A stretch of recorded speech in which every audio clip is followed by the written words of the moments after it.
वंदे पुरुषोत्तमम। 13 बांग्ला 1327 साल कार्तिक माह।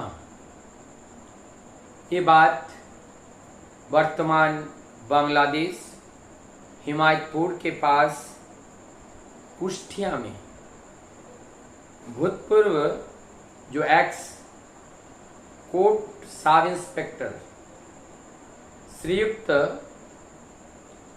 बोलाईचांद गांगुली और इनके साथ इनके जो भ्राता है अलीपुर जो जज कोर्ट है वहाँ के वकील श्रीमान कन्हैयालाल गांगुली, दोनों भाई जा रहे हैं ठाकुर दर्शन के लिए हिमायतपुर पाबना में। और जब ठाकुर दर्शन के लिए पाबना में गए हिमायतपुर में, वहां जाकर जब ठाकुर जी का दर्शन प्रणाम किए,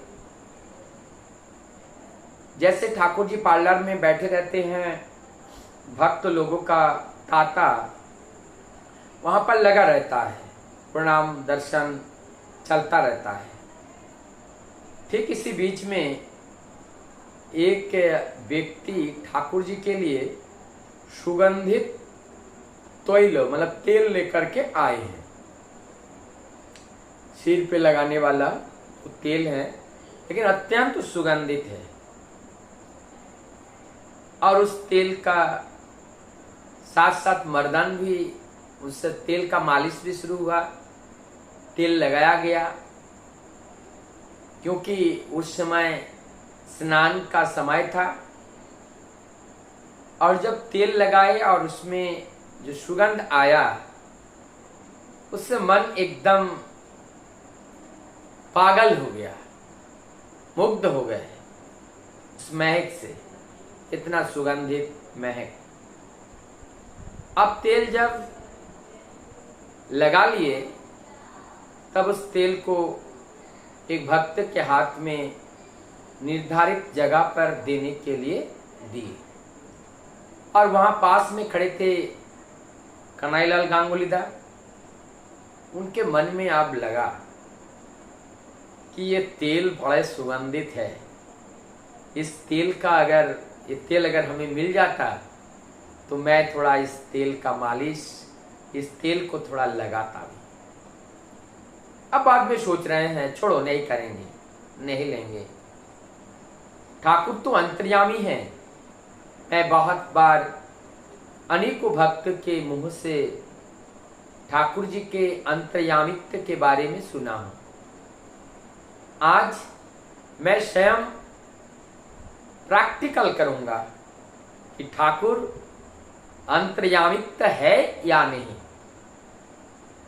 मैं ठाकुर जी को अंतर्यामी तब मानूंगा आज अगर ठाकुर जी अपने हाथों से तेल का मर्दन हमें कर दे तो। कितनी बड़ी बेवकूफी है, ठाकुर जी मर्दन कर दे तो। अब ऐसे बताने के बाद ठाकुर जी के पास बैठे हुए हैं सब। ठाकुर जी का दैनंदिन जो क्रिया होते हैं सब होते चला। कुछ देर बाद ठाकुर जी फिर दोबारा भक्तों से कह रहे हैं उस तेल को लेके आओ। उन्होंने कहा तेल को लेके आओ? ठाकुर जी को तो थोड़ी देर पहले उस तेल का वो तेल लगाया गया, दोबारा ठाकुर जी क्या करेंगे? लेकिन ठाकुर तो लीलामय पुरुष है और लीलामय पुरुष ही जानते हैं वो क्या कर रहे हैं, क्या करा रहे हैं। उनकी लीला को समझना बड़ा कठिन होता है। इसलिए प्रभु की बात को कभी कोई प्रश्नोत्तर ही नहीं करते थे। जो कह दिया वो फाइनल। आप तेल ला करके दिए। अब फिर ठाकुर जी कह रहे हैं कन्हैयालाल बाबू कहाँ हैं? कन्हैयालाल बाबू को बुलाओ। अब कन्हैयालाल बाबू को बुलावा आ गया। अब कन्हैयालाल बाबू का खोज हुआ। कन्हैयालाल बाबू खोज करके मिले वहीं पे। कन्हैयालाल बाबू आए। अब ठाकुर कह रहे हैं आओ मैं तुम्हें तेल लगाता हूं और अभी नहाओ। तब जाकर के कन्हैयालाल बाबू आते हैं, दोनों हाथों से तेल लगाते हैं, माथे पर, शरीर पर, फिर पैर के तलवे में भी तेल लगाए हैं। और उन्होंने जब पैर के तलवे में तेल लगा रहे हैं कन्हैया बाबू का, तो थोड़ा सा वो इतस्त कर रहे थे, थोड़ा सा वो नकार रहे थे कि ठाकुर जी ऐसा आप करेंगे तो कैसा लगेगा। अब जो लोग इस लीला का उपभोग कर रहे थे वो लोग मन ही मन कह रहे हैं हाँ हाँ आप लगाओ तेल, खूब लगाओ, क्योंकि जो मन में सोचते हो वही तो होता है। और इच्छा करो प्रभु के हाथ से अपना तेल लगाना, पैरों में भी हाथ लगवाना, और जब इच्छा प्रकट किया तब तो साजा भोगना ही पड़ेगा। आप खूब लगाओ तेल। इस तरह से जो भक्त लोग जानते हैं, दैनंदिन जिस घटना को लोग देखते हैं, और आज भी ये जो घटना हुई है इसमें कन्हैयालाल दा अत्यंत विनम्र, शालीन और बहुत ही दुखित हुए कि आज मैंने अपने मन ही मन में ऐसा व्रत क्यों लिया, और जिस वजह से आज ठाकुर जी को हमें तेल लगाना पड़ा, और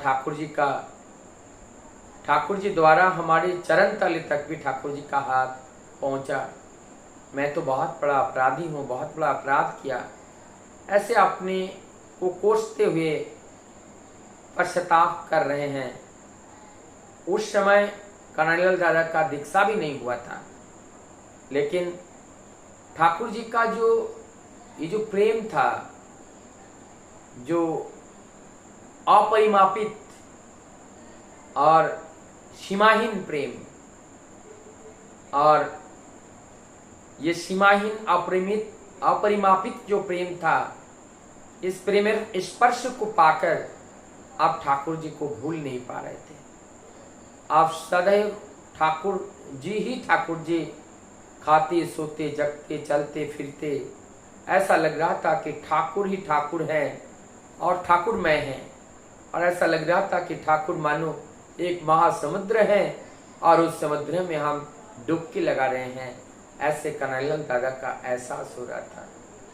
इस तरह से ये जो दिव्य लीला, जिन लोगों ने वहां पे उपस्थित थे, सभी लोगों ने इस दिव्य लीला का अकंठ पान किया, और कन्हैयालाल दादा का भी मन शुद्ध है, लेकिन फिर भी एक आशा और उमंग से भर गया।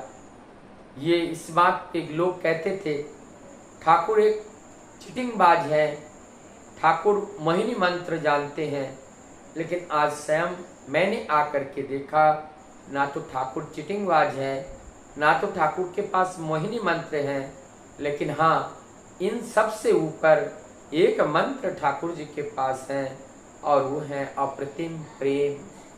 ठाकुर जी का जो अप्रतिम प्रेम है, निस्वार्थ प्रेम है, उस प्रेम के आगे जगत के वे कोई भी मनुष्य सत्ता तो क्या, कोई भी सत्ता उनसे मुकार नहीं सकते हैं,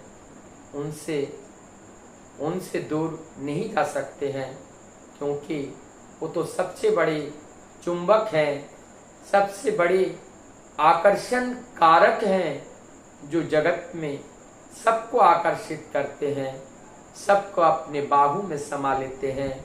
वो परम प्रेममय हैं, परम दयालु हैं, और इसलिए उनका प्रेम जिनके जीवन में अनुभूति भी अगर हुआ वो भी तर गए, और जिनको साक्षात मिला है वो तो तर ही गए। वंदे प्रसो।